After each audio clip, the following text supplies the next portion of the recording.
Just when we thought we were finally getting over the hump, when we were finally getting over the last wave of anti Trump fake news, of mainstream media instigated hysteria against our new freely elected president, just as we thought we were getting over that, there's a brand new wave.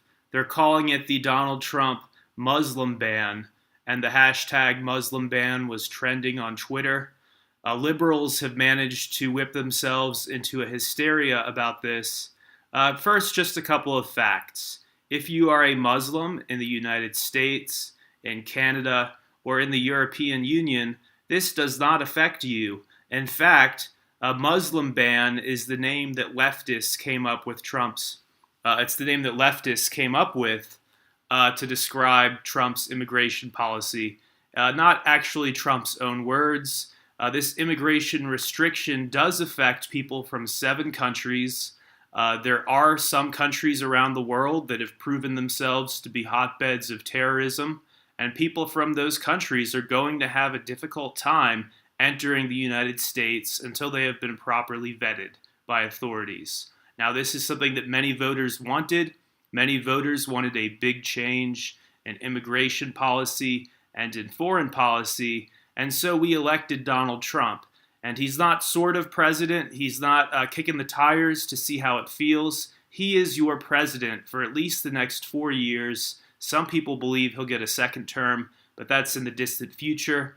For at least the next 4 years, this is your legally elected leader. And many of us, more than 62 million of us, voted for him. And part of the reason why we voted for him is that we want to have borders again. We still want people to visit the United States. We still want tourism. We still want great relationships with our trading partners. We want to go to their countries for vacation, and they want to come here for vacation. And there's nothing wrong with that.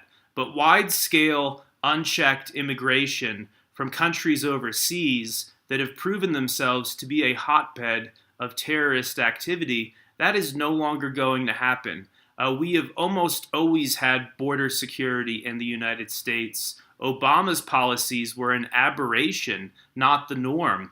Those of you who are so young, you basically grew up under Obama. I feel sorry for you. I feel pity because I remember an age that was not under Obama rule, an age that was a little bit more reasonable, and now we're returning to that. So keep down the hysteria. Donald Trump is not banning Muslims, but he is indeed restricting immigration from 7 countries which have proven ties to radical Islam and terrorism. Again, if you're a Muslim in Canada, in the United States, or within the European Union, this does not affect you. Please don't cave in to the mainstream media hysteria. They are losing a global war against Donald Trump. They're trying to attack this man who many Americans support. And in Europe, the Brexit push, many people in the UK support that, and that's being attacked as well. The globalists have lost. They just can't come to terms with it yet. And that leads me to my next topic. If you don't yet have a gold money account, I still highly encourage getting one. I believe you can still get some free gold if you use my referral code, so I'll put a link to that in the description below. You can sign up for gold money with just $10, and then they send you the free debit card in the mail. It's one of the best services I've ever come across. The app that you can download for your smartphone is great. Just a great way for your average person to expose themselves to gold ownership. Because I do believe, as I've said in some of the past videos, not financial advice, but I believe Trump is between a rock and a hard place. I think he's going to need to stir up some moderate inflation to get the economy going again. And that means a lower value of the dollar and a higher value for gold. Not financial advice, again, this is just my own opinion, but I'm certainly acting on it. I think we're going to see a weaker dollar in the years ahead. So I've been personally buying gold and silver and still a little bit of Bitcoin. Of course, gold has had a track record of 6,000 years of economic use around the world as a good form of money. Bitcoin has only been around for 8 years, but during those 8 years, it's had an incredible climb in value. So I like both. And I'm just giving everybody a final heads up.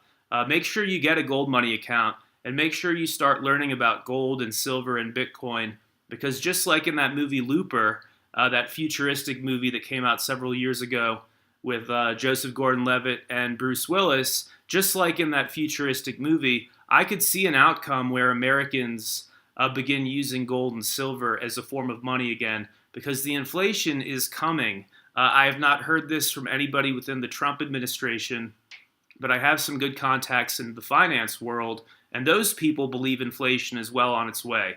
You know, the same corrupt people who've been running our government for the past 8 years have been running our central banks, and they've been maintaining artificially low interest rates. And with the real president now, with the end of the Truman Show, if Donald Trump finds flaws in our financial system, I think he's just going to tell us. That's been his MO so far, is that he speaks for us. He's an outsider. And if he sees some serious flaws in the Federal Reserve's books, I see no reason why he would brush that under the rug. I think he would tell us, and I think it would have a corresponding impact on the value of the dollar. Thank you guys so much for watching. And final piece of housekeeping, I did a podcast interview recently. I was back on Wall Street for Main Street, talked to their host for about 40 minutes about some of the things that I've been covering here over the past couple months. So I'll link to that interview in the description below. If you're a fan of podcasts, be sure to give that conversation a listen. And that is it, everybody. Have a good one. You're watching the David Seaman channel on YouTube and Vimeo. Be sure to subscribe below.